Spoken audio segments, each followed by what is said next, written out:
وہ اس بیٹے کی طرح ہے جسے اپنے باپ کا پتہ نہ ہو. اللہ یہ اتنا اہم ہے. حضرت سیدنا سری السکتی رضی اللہ تعالیٰ عنہ ورحمہ اللہ تمام تعالیٰ، سلاسل نے جو اپنے اپنے شجرہ طریقت کو جی محفوظ وہ کیا، اسی سلسلے اس کی کی کڑی وجہ ہے. بالکل اس کی وجہ دیکھیے صحیح مسلم کے مقدمے میں ہے، سیدنا عبداللہ بن مبارک رحمہ اللہ فرماتے ہیں الاسناد من الدین لولا الاسناد لقال من شاء وما شاء. جی اسناد جو ہیں یہ دین ہیں، اگر اسناد نہ ہوتی تو ہر شخص اٹھ کے جو مرضی دعویٰ کر دیتا، جو کچھ مرضی بیان کر دیتا اور جو چاہتا بیان کر دیتا. اس لیے ہمارے دین کا یہ ترہ امتیاز ہے، اس میں جو علم منتقل ہوتا ہے وہ بالاسناد ہوتا ہے، سند کے ساتھ ہوتا ہے. یعنی شریعت اگر ٹرانسفر ہو رہی ہے تو وہ بھی ایک سند سے، اور طریقت اگر ٹرانسفر ہو رہی ہے تو وہ بھی ایک سند سے. دونوں کو عرف میں شجرہ یا سند یا طریقہ سند کہتے ہیں.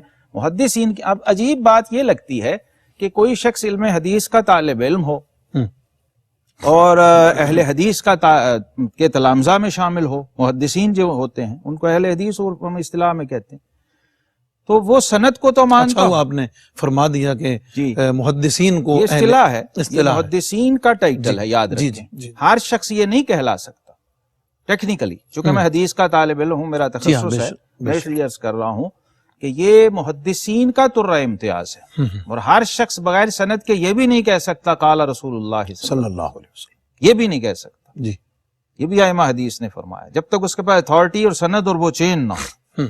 تو اسی طرح شجرہ ہے طریقت میں، اور ہمارے مشائخ نے، ہمارے ائمہ نے، اکابر نے، جیسے یہ کشف المحجوب ہے، یہ ایک اس کا اور نیا اور انفرادی پہلو کہ حضور داتا صاحب رحمۃ اللہ علیہ، چونکہ شجروں میں تو صرف اسماء ذکر کیے جاتے ہیں، آپ نے ان اہل اسماء کا پورا تعارف نامہ اور ایک شخصی خاکہ بیان کر دیا کہ وہ کس پائے کے وہ لوگ کس پائے کے لوگ ہیں، ان کا مقام و مرتبہ کیا ہے، اور وہ کس درجے کی اتھارٹی ہیں اپنے اس دائرہ تصوف و طریقت کے اندر.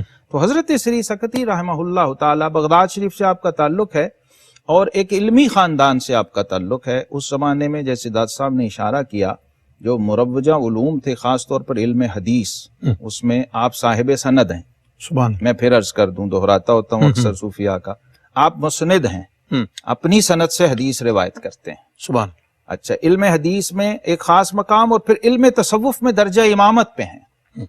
یعنی پہلا شخص جو ہے طریقت و تصوف کی دنیا میں جس نے تصوف کو باقاعدہ ایڈیٹڈ شیپ میں پیش کیا اور اس پر مرتب اور منظم انداز سے، اصطلاحی انداز سے گفتگو کی. یعنی یوں سمجھیے کہ جس نے احوال کو اقوال میں ڈھالا، بہت خوب. اور جس نے کیفیات کو قلم بند کیا اور اپنی سب سے زبان پہلے. سے بیان کیا، سب سے پہلے. یعنی یہ دروازہ کھولا، اس کی بنا رکھی، یا یوں سمجھیے ایک اسکول آف تھاٹ اور ایک دبستان کی بنیاد رکھی، جس کے ایک سٹوڈنٹ سید الطائفہ سیدنا جنید بغدادی رضی اللہ تعالی عنہ ہے. اس سے آپ اندازہ لگا سکتے ہیں کہ اس اسکول کی شان کیا ہوگی جس کے ایک شاگرد کا نام ابو القاسم سیدنا جنید بغدادی رضی اللہ تعالی عنہ ہے.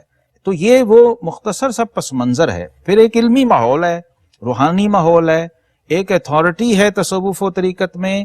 اور داتا صاحب رحمہ اللہ نے اشارہ کیا کہ تمام اکابر بغداد جو تھے اس زمانے کے، وہ آپ سے کسی نہ کسی طرح وابستہ اور فیض یاب ہیں. اور اس سے بھی عجیب ترین بات یہ لگتی ہے جب ہم یہ سارا کچھ جان لیتے ہیں کہ بغداد کے ایک بازار میں کباڑی کی دکان کرتے تھے، اسی لیے سکتی کہلائے، ردی فروشی کی دکان. جی یہ میں آپ سے پوچھنے والا تھا اور آپ نے بیان فرما دیا کہ آپ کے نام کے ساتھ جو سقطی ہے اس کی وجہ تسمیہ اور وہ سقطاتن جو چیزیں گری ہوتی ہیں جسے ہم ردی کہتے ہیں عام طور پہ، وہ تھا، کباڑی کی دکان تھی، کباڑ جہاں لوگ تھا، مطلب چیزیں آ کے بیچ جاتے ہیں، رف چیزیں بیچ، جو ردی چیزیں ہوتی ہیں، را مٹیریل ہوتا ہے، وہ خرید لیا اور پھر اس کو جس میں ناظرین کی معلومات میں اضافے کے لیے کہ ہم اگر صوفیاء کے جو آگے القابات ہیں اس پر اگر غور کریں تو حبیب رائی چرواہا، فرید الدین عطار رحمۃ اللہ تعالی علیہ، اور یہاں پنسار کی دکان تھی خواجہ فرید الدین عطار کی، یہاں کباڑ کی دکان ہے، کوئی حداد ہے، کوئی قصاب ہے، لوہار ہے. یہ مطلب ہے یہ سارے ٹائٹل القاب حضرت جنید بغدادی خزاز خزاز اور بزاز اور فقہا اور محدثین میں بھی ہیں یہ، حلوائی شمس الائمہ حلوائی جی رحمہ اللہ، تو خصاف جوتے گانٹھنے والے، جی یہ ساری نسبتیں ان کے ان پیشوں سے، کاروبار سے یا فیملی بیک گراؤنڈ سے جو بزنس ان کو وراثت میں ملتا تھا اس نسبت اور سے ایک چیز کہلاتے کامن ہے حضرت کہ تمام بڑے عام لیول کے سارے کام ہیں، جی بالکل معمولی سے مطلب ہے، بالکل، بظاہر تو بظاہر سوشل سٹیٹس کے اعتبار سے تو بہت ہلکے درجے بلکہ کی ہلکے درجے کے آپ چیزیں ہیں۔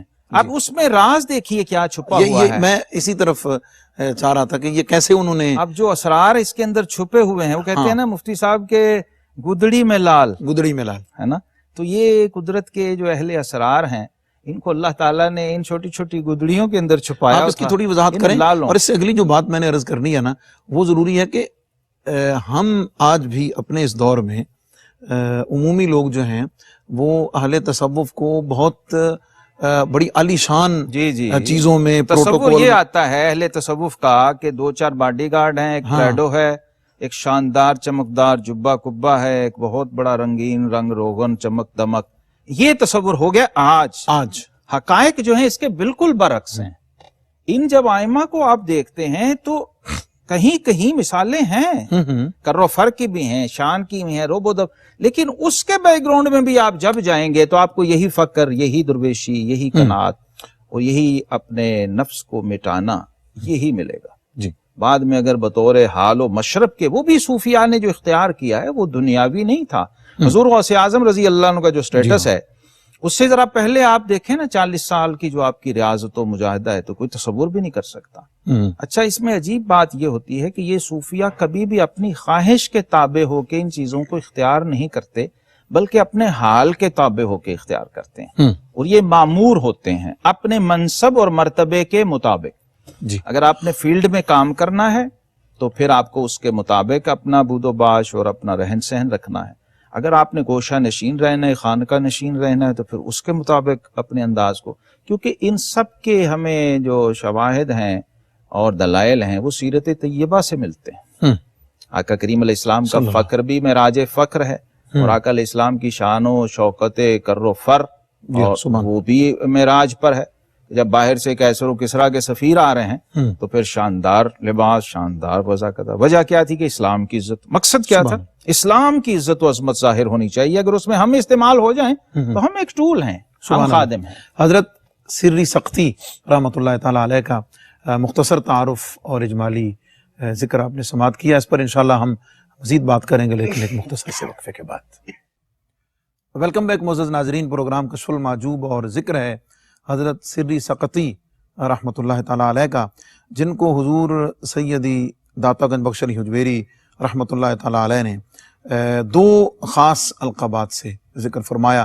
ایک آپ نے فرمایا کہ آپ شیخ اہل حقائق ہیں۔ اللہ، اس میں یعنی اہل حقیقت کون ہیں اور پھر ان کے امام اور ان کے شیخ، اس سے خصوصی جو وصف اور شان ہے آپ کی، کیا فرمائیں گے اس پر؟ میں سمجھتا ہوں کہ حضور داتا صاحب رحمۃ اللہ علیہ نے کمال کر دیا ہے، شیخ اہل حقائق کہہ کر حضرت سیدنا سری سقطی رحمہ اللہ تعالیٰ کو، اور بالکل 100% درست فرمایا، ان کے مرتبے، منصب اور مقام کے عین مطابق یہ ٹائٹل دیا ہے۔ یہ بالکل، یہ آپ نے بالکل صحیح فرمایا ہے کہ حضور فیض عالم داتا گنج بخش رحمۃ اللہ علیہ نے جس شخصیت کے لیے جس لقب کو انتخاب فرمایا اور جو الفاظ اس کے لیے لائے، ایسے لگتا ہے کہ دیکھ کے کہہ رہے، دیکھ کر اس کا یعنی جیسے اس حلقے میں خود بیٹھنے والے اور دیکھنے، یعنی مشاہدے کی حد تک، یعنی اس میں مبالغے کا کئی صدیوں کا فاصلہ آ جاتا ہے۔ یعنی عرض کرنے کا مقصد یہ ہے کہ اس میں مبالغے کا مبالغہ نہیں ہے، حقائق ہی حقائق ہیں، بالکل ہر چیز آج کل جیسے مطلب روش چل گئی ہے۔ بلکہ مفتی صاحب معذرت سے عرض کرتا ہوں کہ اس طرح کے القاب اور الفاظ کو تو اب مبالغے سے بھی استعمال کرنے والا آپ کو کوئی نہیں ملے گا۔ میں سمجھتا ہوں کہ ایسے الفاظ کا استعمال کرنے والا شخص جو ہے وہ خود قابل زیارت ہو سکتا ہے، سبحان اللہ، چونکہ یہ جو لوگ جعلی اور مصنوعی لوگ ہوتے ہیں ان پر ایسے لفظ اترتے نہیں، نہ انہیں نصیب ہوتے ہیں، کیونکہ یہ الفاظ نہیں ہیں، یہ احوال ہیں، یہ کیفیات ہیں، بے شک، اور پھر ان کو اصطلاح میں بند کرنا یہ کرامت سے کم نہیں ہوتا۔ حضور داتا صاحب رحمہ اللہ تعالیٰ کی کشف المحجوب شریف جو ہے یہ آپ کی کرامت عظمی ہے، یہ کتاب اور پھر اس کے اندر کئی کرامات ہیں، ان میں سے ایک یہ ہے جب آپ کسی بزرگ کا ذکر اس کے القاب سے کرتے ہیں، وہ آپ کی میں سمجھتا ہوں بہت بڑی معنوی کرامت ہے۔ شیخ اہل حقائق جب کہا تو ایک بات تو یہ جسٹیفائی ہو گئی کہ حقائق جو ہیں یہ پہلے سینوں میں بند تھے۔ اہل حقائق جو ہیں یہ کون لوگ ہیں؟ درجے دیکھیے، پہلا درجہ صوفیہ کہتے ہیں شریعت ہے، دوسرا طریقت ہے، تیسرا معرفت ہے، چوتھا حقیقت ہے۔ سبحان، یعنی حقیقت کلائمیکس اور پیک اور معراج ہے تصوف و طریقت کی، یعنی آخری سٹیج ہے، منتہی شریعت، طریقت، معرفت اور حقیقت۔ ٹھیک ہے جی۔ اب جو لاسٹ ہائیسٹ سٹیج ہے جو جس کو ہم منتہی کہتے ہیں یا کامل و اکمل اور مکمل کہتے ہیں، وہ ہستی ہے۔ اب وہ بیٹھے ہوئے ہیں حضرت سیدنا سری سکتی رحمہ اللہ کی مجلس میں، وہ لوگ اہل حقائق جو ہیں، اور شیخ ان حقائق پر کمنٹ کر رہے ہیں، گفتگو فرما رہے ہیں ان احوال پر، ان اسرار پر، ان معارف پر جو اہل حقائق کو پیش آتے ہیں یا پیش آنے کا امکان ہوتا ہے۔ ان سارے مراتب کو طے کرنے کے بعد جب اب آپ اس پہ منزل تبصرہ حقیقت فرمائیں۔ اب ہوتا یہ ہے شیخ اہل حقائق کا ایک مرتبہ یہ ہے کہ ضروری نہیں کہ اس کی مجلس میں اس کا مرید ہی بیٹھا ہو۔ مفتی صاحب جی ہاں، اہل ظواہر یہ بات سمجھ سکتے ہیں کہ کوئی بڑا عالم ہو، جید عالم ہو، مدرس ہو، محقق ہو، خطیب اور واعظ بھی ہو، تو لوگ اس کے مجمع میں اسے سننے دیکھنے جاتے ہیں۔ ضروری نہیں ہوتا کہ اس کے مقتدی ہوں، اس کے مرید ہوں یا اس کے شاگرد ہوں۔ چیک کرنے والے بھی جاتے ہیں، چیک کرنے والے وہ کہتے ہیں یہاں سے کچھ ملے گا، کچھ نہ کوئی نئی بات، یا دیکھیں یہ کیا کہتے ہیں، ایک تجسس ہوتا ہے۔ تو وہاں پر اور حلقوں کے اور دبستانوں کے لوگ بھی، چونکہ بغداد مرکز تھا، تو آتے تھے۔ سیدنا سری سکتی رحمہ اللہ تعالیٰ کی یہ شہرت تھی کہ ایک وقت میں 400 مشائخ آپ کی مجلس میں رہا سبحان اللہ، اکابر اجلہ۔ اور اس وقت حضرت جنید بغدادی رحمۃ اللہ بچے تھے، 6-7 سال عمر تھی ان کی، وہ بتاتے ہیں۔ بانجے ہیں آپ کے؟ بھانجے بھی ہیں، یعنی گھر کی بات تھی کہ ماموں بھی ہیں، تو وہاں پر اکثر ساتھ بھی رہتا، دیکھتے بھی تھے کیا کیا گفتگو کیا کیا۔ ایک موقع پر آپ شکر پہ گفتگو فرما رہے تھے، شکر کیا ہے، تو 400 مشائخ جو تھے سب نے شکر کی ایک ایک تعریف کر دی، ہر ایک نے ظاہر الگ کی، 400 تعریفیں جمع ہو گئی شکر کی۔ اللہ اکبر، کون سی مطلب ساری لیں، ایک لیں، 2-4 لیں، اس میں سے اصل کیا ہے، اصل اصول کیا ہے، روح و رواں کیا ہے، کس پہ ہم اتفاق کریں، کون سی سب سے زیادہ جامع تعریف ہے؟ تو کہتے ہیں میں ماموں کے پہلو میں کھیل رہا تھا ایسے چھوٹا بچہ، حضرت جنید بغدادی رحمۃ اللہ، تو فرمایا جنید تم کیا کہتے ہو، تمہاری کیا رائے ہے شکر کے بارے میں؟ 400 تعریفات 400 تعریفات کے بعد تو جنید بغدادی کا حضور میرا خیال یہ ہے کہ شکر یہ ہے کہ اللہ کی نعمت کو اس کی معصیت کے لیے استعمال نہ کیا جائے۔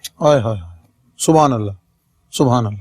منعم کی ناشکری اور نافرمانی کے لیے اسی کی دی ہوئی نعمت کو استعمال۔ میں چاہوں گا یہ ایک اتنا کہہ لیجئے کہ بلا شبہ سمندر کوزے میں بند ہے، ناظرین کے لیے، معزز ناظرین کے لیے اس کی تھوڑی تشریح ضروری ہے کہ اللہ کی دی ہوئی نعمت کو گناہ میں، معصیت میں، اللہ کی نافرمانی میں استعمال نہ کیا۔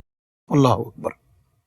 اور یہ عرفاء کی رسائی ہے، دوسرا نہیں کوئی یہاں پر۔ سبحان اللہ، عارف باللہ۔ اور 7 سال کے جنید بغدادی سری سکتی کے بھانجے کی یہ پہنچ اور رسائی ہے، اور 400 مشائخ اجلہ کی موجودگی میں تو سارے مشائخ متوجہ ہو گئے، کہنے کہ جنید کہہ رہا ہے غور کر۔ سری سکتی نے فرمایا جنید تمہاری جو تعریف ہے نا انہیں 400 پہ بہا دی، 400 تعریفیں اس تعریف میں بند ہیں۔ اب رب کائنات نے ہمیں جو نعمتیں مفتی صاحب عطا کی، ظاہری، باطنی اور جسمانی، روحانی، فکری، اعتقادی، دینی، جو ہم گن نہیں سکتے، یہ عہدہ، ہر چیز، مطلب پیسہ، ان تعدوا نعمت اللہ لا ہر چیز تحصوها، گن نہیں سکتے ہیں۔ سانس، نبض، یہ آکسیجن، یہ ہوا، صبح سے شام، شام سے صبح، 24 گھنٹے، پیدائش سے وفات، پھر وفات کے بعد کون کون سی نعمتیں ہیں۔ اب دیکھنا یہ ہے، مثلاً چلیں چھوڑیں، دور نہ جائیں، اپنے وجود میں دیکھ لیں، ہاتھ اللہ کا دیا ہوا ہے، نعمت ہے، یہ اللہ کے حکم کے خلاف تو نہیں اٹھنا چاہیے، نعمت ہے، نعمت ہے۔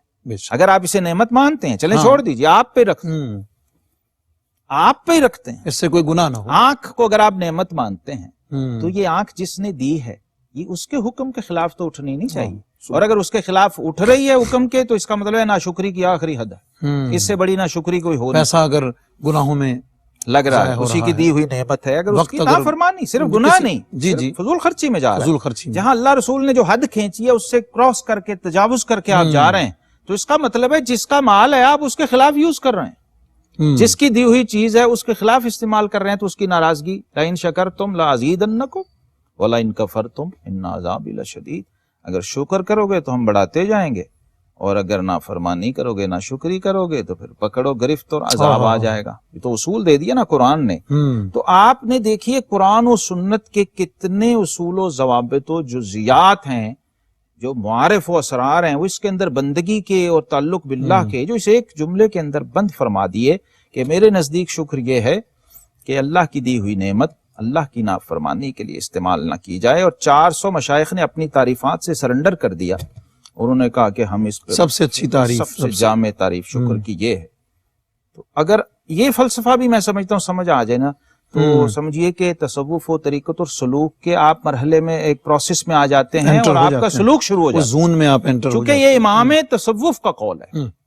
جس کے ایک شاگرد اور مرید کے مرید کے مرید کا نام گنج بخش علی حجویری ہے، سبحان اللہ، وہ یہ اصول و ضابطہ دے رہے ہیں، اور ان لوگوں کے یہی جو شیخ اہل حقائق فرمایا نا، ان کے بیان کیے ہوئے حقائق میں سے آپ ایک بھی لے لیں تو آپ کی کل زندگی کے لیے کافی ہے، ہر جگہ آپ اپلائی کرتے جائیے، آپ کو رزلٹ ملتا جائے گا، اور یہ مرشد کا کام دے گا۔ ان کے اقوال و ارشادات آپ کو خود مرشد و مربی کا کام دیں گے، سبحان اور ان کی روحانیت اور تصرف آپ کا مربی بن کے آپ کے ساتھ چلے گا۔ سبحان اللہ۔ دوسرا لقب منقطع از علائق، جی بہت جامع، سبحان اللہ، بہت جامع، سبحان اللہ، اور یہ دونوں لازم و ملزوم ہیں۔ عجیب بات یہ ہے جی کہ اب وہ میں چاہوں گا کہ ایک تو اس کی لفظی وضاحت ہاں ہمارے منقطع از علائق، علائق کیا ہیں؟ جو ہمارے تعلقات ہوتے ہیں، ہماری علاقہ مندیاں ہوتی ہیں، متعلقات ہوتے ہیں تعلق سے،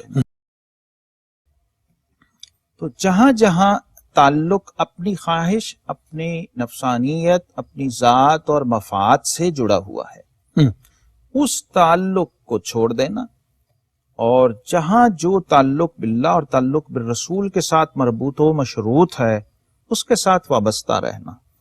یعنی ہم کہہ سکتے ہیں کہ محبت اور تعلق کو اللہ اور اس کے رسول کی محبت کے تابع کر دینا، تابع کر کے قائم رکھنا اور اس کو آگے چلانا۔ الحب فی اللہ والبغض فی اللہ۔ اب کیا ہے کہ آپ کی محبت کے پیمانے اور معیارات بھی سارے اسی پر ہوں، اور بغض کے بھی۔ قطع تعلق آپ وہاں نہ کریں جہاں خود آپ کی اپنی ذات اور نفسانیت جو ہے وہ آڑے آتی ہو، وہاں کریں جہاں اللہ اور رسول کی نافرمانی ہو رہی ہو، اور اس پہ آپ کو غصہ آنا چاہیے، یہ ایمان کی نشانی ہے۔ اگر وہاں غصہ نہیں آ رہا ہے تو اس کا مطلب آپ فارغ ہیں، ایمان نصیب نہیں ہے۔ بڑی میں سمجھتا ہوں فکر انگیز بات ہے کہ اچھا ہمارے الٹ ہوتا ہے، ہم اپنی ذات کے لیے تو تباہی مچا دیتے ہیں، ہر طرف طوفان اور یہ مجھے کر دیا فلاں کر دیا، اللہ رسول کے الٹا سے مس نہیں ہوتے۔ یہ عرفاء اس کے بالکل اپوزٹ۔ حضرت امام ربانی سیدنا مجدد الفسانی رضی اللہ تعالیٰ فرماتے ہیں کہ حب فی اللہ کا مقام روحانیت میں بغض فی اللہ کا مقام حب فی اللہ سے بھی زیادہ ہے۔ یعنی جو چیز بغض فی اللہ پہ نصیب ہوتی ہے وہ حب فی اللہ میں نہیں ہوتی۔ فاروق اعظم خون ہے نا جی، سبحان اللہ، تو رگ فاروقی پھر پڑکتی ہے، جلال جو آتا ہے جی جی جی، یہ اس کے پیچھے وہ جو میاں شیر محمد شرک پوری رحمت اللہ برداشت نہیں کرتے، خلاف سنت خلاف شرع، بندے کو باہر نکالتے مسجد سے، نکلو باہر، ادھر نماز بھی نہیں پڑھ سکتے بغیر سنت۔ وہ کیا تھا؟ سامنے نہیں آ سکتا بغض فی اللہ، سنت، تو لوگ ڈرتے سامنے نہیں آتے میاں صاحب ناراض۔ تو اب سمجھانا کیا تھا کہ یار جب میاں صاحب سے ڈر کے تو ان کے سامنے نہیں آ رہا، تو میاں صاحب کے رب سے کیوں نہیں ڈرتا؟ سبحان اللہ، اصل اولیاء اللہ پریکٹس یہ کروا رہے تھے، اور اللہ بھی یہی چاہتا ہے کہ جب میرے بندے سے شرمانے لگ جائے گا، میری وجہ سے ہی شرما رہا ہے نا ولی، ولی کا جو دوستی تعلق تو اللہ سے ہے۔ بے شک، ہم اولیاء اللہ سے داتا صاحب سے کیوں محبت کرتے ہیں؟ کیونکہ اللہ نے ان کو اپنا دوست فرمایا، ہمارے رب نے۔ تو اب یہ دوستی جو ہے پروسیس دیکھیے، اللہ کی بھی عظمت و شان کے قربان جائیں، بندوں کے ساتھ بندوں کے مطابق سارے معاملات رکھے ہیں کہ اب اس میں سے جب گزر کے آ جائے گا نا، جب اس کو یہ شرمانا آ جائے گا کہ والد صاحب ہیں، استاد صاحب ہیں، مرشد صاحب ہیں، تو پھر اس کو یہ شرم آئے گی کہ یار شرم اللہ سے سب سے زیادہ تو اس سے کرنی اصل تو تربیت ہے اور اللہ کے حبیب علیہ السلام سے کرنی، جن کے سامنے پیش ہونا ہے، جن سے قبر میں معاملات ہونے ہیں، شفاعت گر تمہیں بیلی حسابم ناگزیر از نگاہ مصطفیٰ پنہاں بگیر، اس کا یہی فلسفہ ہے۔ بے شک یہی فلسفہ۔ آپ دیکھیے نا وہ شرمندگی ہے نا، چن بنام مصطفیٰ خانم درود از خجالت آب میں گردد وجود، سبحان تو یہ شرمندگی ہے، یہ لکھواری تر گلابوں تو یہ نت زبانہ نام انہاں دے لائق نہیں کی کلمے دا کان، کہ ہم اس قابل نہیں ہیں۔ اب یہ احساس جو بڑھتا جاتا ہے نا مفتی صاحب، تو بندہ جو ہے وہ قرب باللہ کی منزلیں طے کرنا شروع کر دیتا ہے، اللہ تبارک و تعالیٰ اس سے محبت کرنے لگ جاتا ہے اور اس سے خوش ہونے لگ جاتا ہے کہ یار اس کے اندر حیا کا اور شرم کا پہلو اللہ سے شرم کا جب وہ آنا شروع ہوتا ہے، پھر اس کے اندر ریشو بڑھنا شروع ہوتی ہے۔ تو یہ کیفیات جو ہم ساری پڑھ رہے ہیں نا، یہ خود بندے کا حال بن جاتا ہے۔ سبحان اللہ۔ اور یہی حال جو ہیں یہی اصل مقصود، یہی پیش ہونا، یہی دیکھا جاتا ہے۔ معزز ناظرین، حضرت سری سقطی رحمۃ اللہ تعالی علیہ کے القابات اور اس میں کچھ اسرار و رموز اور تربیت کی باتیں آپ نے سماعت کی، یہ ذکر جاری ہے انشاءاللہ العزیز ایک مختصر سے وقفے کے بعد دوبارہ۔ ویلکم بیک معزز ناظرین، پروگرام کشف المحجوب اور ذکر ہے حضرت سری سقطی رحمۃ اللہ تعالی علیہ، اور بریک پر جانے سے پہلے ہم آپ کے القابات پر بات کر رہے تھے۔ حضور فیض عالم داتا گنج بخش رحمۃ اللہ علیہ آپ یعنی حضرت سری سقطی علیہ الرحمہ کے بارے میں فرماتے ہیں کہ اگرچہ آپ سارے علوم جو مروجہ ہیں اس وقت کے ان پر آپ کو بڑی اعلیٰ دسترس تھی، لیکن فن تصوف کے حوالے سے خصوصی بات یہ آپ نے فرمائی کہ تصوف کی ترتیب، مقامات اور بسط احوال میں سب سے پہلے غور و خوض کرنا، اور اسے جیسے آپ نے بھی ذکر فرمایا اسے یعنی حال کو قال میں قال کو حال میں لانا اور حال کو قال میں لانا، یہ ایک کرامت کے یہ جو خصوصی اعزاز ہے حضور، پہلے تو اس پر تھوڑی بات کرتے ہیں، پھر اس پر انشاءاللہ تھوڑی تشریح گفتگو کرتے ہیں۔ حضرت سیدنا سری سقطی رحمہ اللہ تعالی آپ کے اختصاصات میں سے اور انفرادیت میں سے ایک یہ ہے کہ آپ نے توحید کے حوالے سے، ذات و صفات باری تعالیٰ کے حوالے سے کلام فرمایا، معارف میں کلام فرمایا، اسرار میں کلام فرمایا، صوفیہ کے احوال میں کلام فرمایا۔ اب یہ ہے کہ چونکہ اس وقت ابھی تحریر اور تصنیف کا سلسلہ اس طرح آپ کی طرف سے نہیں تھا، یہ بھی ایک بہت چھپی ہوئی بات ہے، ایک سر ہے جو میں عرض کرنا چاہتا ہوں۔ اس کے بعد جو کتابیں ہم دیکھتے ہیں نا مفتی صاحب، رسالہ قشیریہ، امہات الکتب جو ہیں تصوف کی، کتاب اللمع ہے، التعارف ہے جی، اور پھر کشف المحجوب ہے، یہ سب سیدنا سری سقطی رحمہ اللہ جیسے بزرگوں کا فیض ہے۔ اگر ان بزرگوں نے اس کلام کا دروازہ اس شان سے اور اس کانفیڈنس سے اور اس جامعیت سے نہ کھولا ہوتا تو شاید یہ کتابیں ہمارے پاس اس طرح موجود نہ ہوتی، اور آج جو ہم پروگرام کر رہے ہیں یہ بھی نہ کر رہے۔ یہ ظاہر ہے ہمارے پاس صوفیات ذرائع ہی نہیں تھے، سورس نہیں تھے۔ اب میں مثال دے دیتا ہوں، چلو ہمارے، آپ سوچئے اگر صحیح بخاری نہ ہوتی مفتی صاحب، صحیح مسلم نہ ہوتی، ترمذی نہ ہوتی، ابو داؤد، ابن ماجہ، یہ بندے اس سے ہم اگلی بات میں مشکات نہ ہوتی کہ اگر قرآن کریم خود کتابی شکل میں نہ ہوتا، اس کا جو فائدہ، ہاں وہ تو چلیے قرآن پاک کا تو ہونا ناگزیر تھا نا، وہ تو اللہ کی طرف سے تھا، لیکن میں کہہ رہا ہوں جو انسانی کاوشیں ہیں ہم ان کی بات کرتے ہیں، یہ تو قرآن پاک کا ہونا تو ناگزیر تھا، تو اللہ نے فرما دیا کہ ہوگا، اس کی حفاظت ہوگی، منضبط بھی ہو گیا، ایک نسخہ آ گیا۔ ہاں قرآن پاک کی بات آپ نے کر دی، قرآن پاک ہمارے پاس موجود تھا، قرآن پاک کی تفہیم کے لیے ہمارے پاس اگر اقوال نبوت نہ ہوتے یا سارے صحابہ نہ ہوتے تو ہم کیا کریں، اور اس طرح وہ مدون کیا حال ہوتا مفتی صاحب؟ اتنا کچھ ہو کے یہ حال ہے کہ ابھی بھی لوگ انکار پہ تلے ہوئے ہیں، ابھی بھی لوگ جناب اختلافات میں اور تنازعات میں ہیں، اتنا مواد و مٹیریل ہونے کے باوجود، اور اتنے علوم جو منضبط اور مدون ہوئے ہیں، حقیقت میں تو قرآن تک رسائی کے لیے ہوئے سارے۔ تو اگر یہ سورسز اور ذرائع اور ٹولز ہی نہ ہوتے، یہ چینز نہ ہوتی، تو کہاں جاتے لوگ اور کیا ہوتا؟ کیا یہ محدثین، علماء، فقہا کیا اس طرح کلام کر سکتے؟ کیا اس طرح تفسیریں لکھی جا سکتی؟ مثال میں نے اس لیے عرض کی ہے، نخبۃ الفکر نہ ہوتی تو اصول حدیث، جی اسی طرح مصطلحات حدیث پہ جو کام ائمہ نے کیے، تقریب، تدریب، یہ کتابیں نہ ہوتی تو کس کو سمجھ آتی کہ ضعیف راوی کون ہے، صحیح کون ہے، فلاں کون ہے؟ ایک حدیث کی پرکھ کے لیے جو علوم صرف ضعیف روایت کے 44 جو ہیں قسمیں بیان کر دی. ایک مثال عرض کر رہا ہوں، تو یہ اس لیے عرض کر رہا ہوں کہ سمجھ آ جائے کہ تصوف باقاعدہ ایک علم اور ایک فن کی شکل میں بعد میں مدون ہوا. اس سے یہ مت سمجھا جائے کہ تصوف بعد کی جائے. میں اسی سوال کی طرف ورنہ مفتی صاحب ورنہ پھر یہ جتنے علوم جو ابھی ہم نام تھوڑے سے لے رہے ہیں یہ پھر سارے کے سارے ہی ناجائز اور غیر ضروری اور بدعت کے کھاتے میں پڑ جائیں. میں اس سوال کی وضاحت اپنے معزز ناظرین کے لیے ضروری سمجھتا ہوں اور اس کے جواب کی طرف ہم دوبارہ بڑھیں گے. وہ یہ ہے کہ آپ نے ذکر سنا حضرت سری سقطی علیہ الرحمہ کے حوالے سے حضور فیض عالم نے ارشاد فرمایا کہ تصوف کے حوالے سے اس کی ترتیب، مقامات اور بست احوال، سب سے پہلے جو گفتگو جنہوں نے فرمائی، غور و خوض کیا، اور آپ یوں کہہ سکتے ہیں کہ اس کو کتابی شکل میں، کتابی شکل میں تو نہیں، اور اس کو منضبط اور مدون شکل میں آپ نے گفتگو کے ذریعے، املا کے ذریعے، ملفوظات کے ذریعے اپنے حلقے میں یا آج کی زبان میں لیکچر کی شکل میں، لیکچرز کی شکل میں اس کو ڈیلیور کیا. اس کے نوٹس بنتے تھے. ہاں، وہی چل کے آگے جو 400 کم از کم شیوخ ہی بیٹھے ہیں تو اسٹوڈنٹس اور طلباء کتنے ہوں گے. وہ جو نوٹس تیار ہوئے، میں نے کتابوں کے نام اس لیے لے دیے ہیں کہ یہ سارے ان کے یا شاگرد ہیں یا شاگردوں کے شاگرد ہیں، مرید ہیں یا مریدوں کے مرید. اس پوری صورتحال پر جو فوری طور پر دماغ میں سوال پیدا ہوتا ہے، اور تصوف پر ایک معروف اشکال اور اعتراض بھی ہے، وہ یہ ہے کہ یہ بعد کی پیداوار ہے اور اس کی بنیاد ان چیزوں کو بنایا جاتا ہے. ایک چیز یہ بھی اس میں سمجھی جاتی ہے، یہ بالکل غلط فہمی ہے، بہت بڑی. اس پر میں چاہوں گا کہ آپ ذرا دوبارہ اس کو ذرا ڈیٹیل سے بتائیں کہ احادیث کی تدوین اگرچہ بعد میں ہے بالکل کتابی شکل میں، لیکن اس کا مطلب یہ نہیں کہ ہم حدیث کا انکار کرتے ہیں، کہ وجود حدیث بعد میں. غلط بات ہے. سمجھ آ گئی؟ حدیث کا وجود تھا تو وہ مرتب ہوا نا، مواد تھا تو اس کو مدون کرنے کی ضرورت پیش آئی.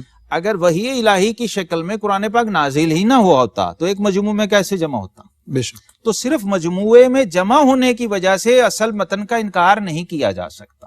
یہ تو میں سمجھتا ہوں بہت بڑی illogical اور illegal اپروچ ہوگی.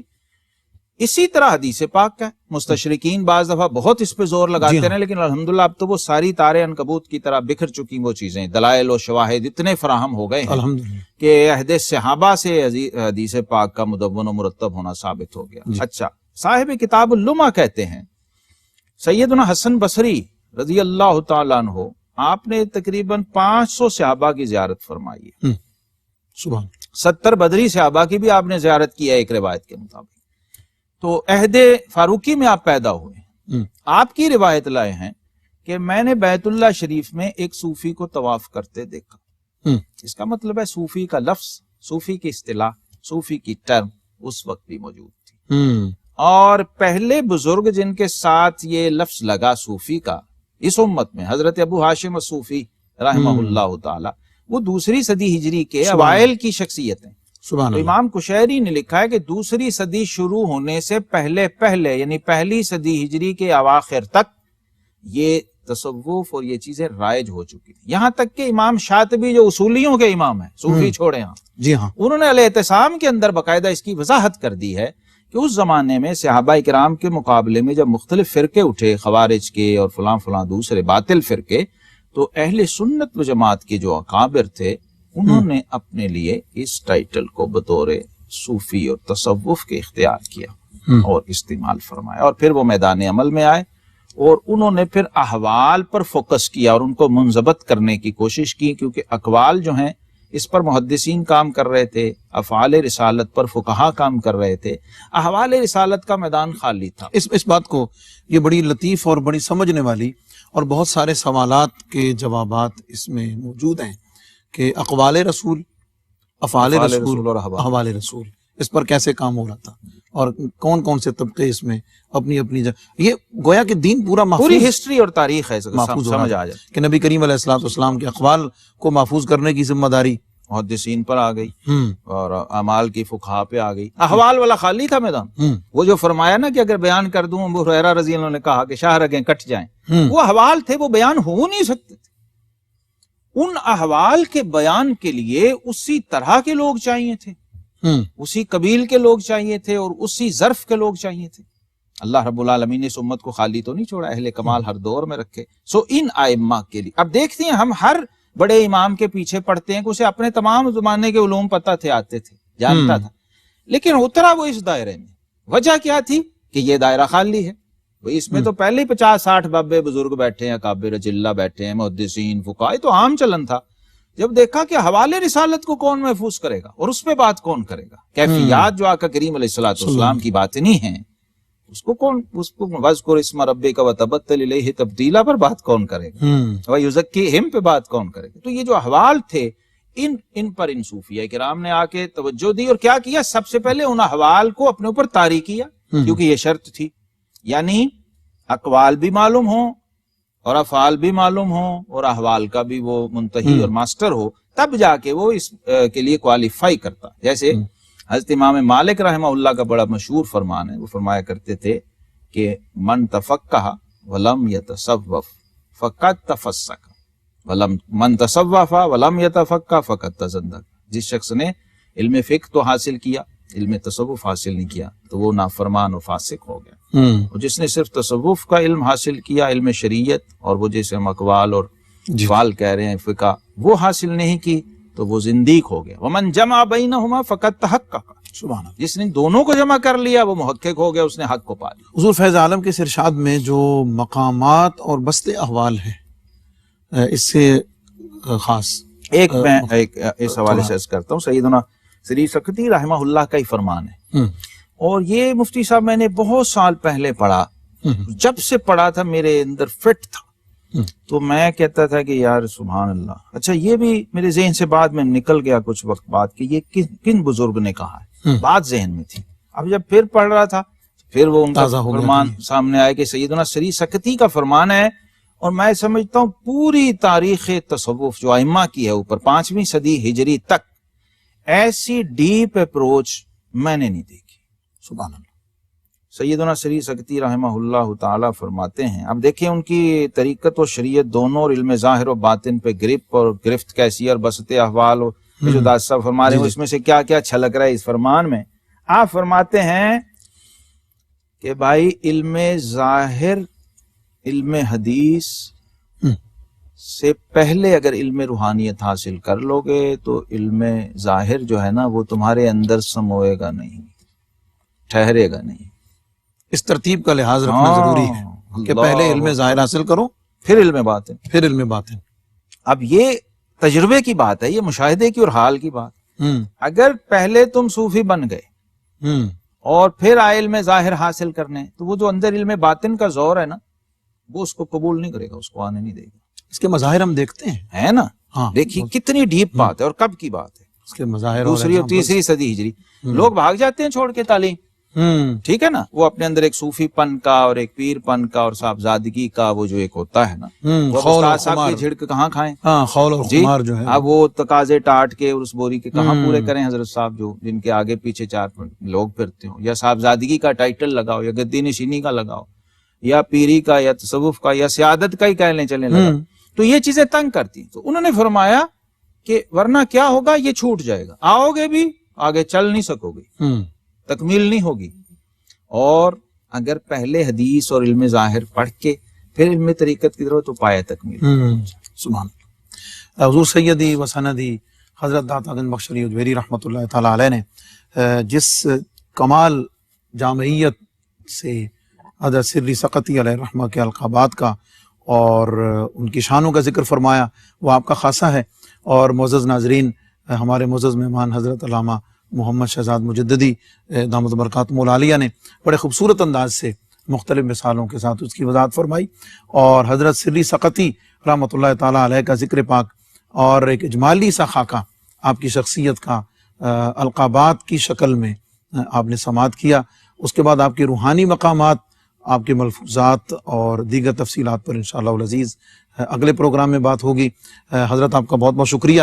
انشاءاللہ العزیز اسی ذکر پاک کو لے کر اگلے پروگرام تک کے لیے اپنے میزبان محمد رمضان سالوی کو اجازت دیجیے، اسی پیغام اور نصیحت کے ساتھ کہ اپنوں کا دائیں بائیں سب کا بہت خیال رکھیں، اس لیے کہ اس میں ہم سب کی بہت بھلائی ہے. والسلام علیکم ورحمۃ اللہ وبرکاتہ.